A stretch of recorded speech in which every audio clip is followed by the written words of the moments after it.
રાતે 1:30 વાગે ડેટમ દાદાને 3 વાગે ઉઠે હું પાર્કિંગ બે 3-4 વાગે પાર્કિંગમાં હું કહું એવું પડે કરોડ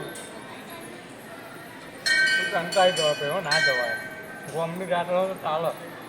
બાંધની જાતરમાં કદી ના જઈએ એમ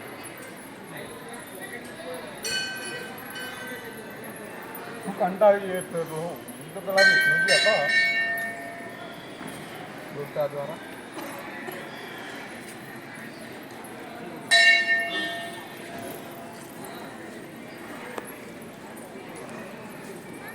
લોકેશન બંધ કરી નાખી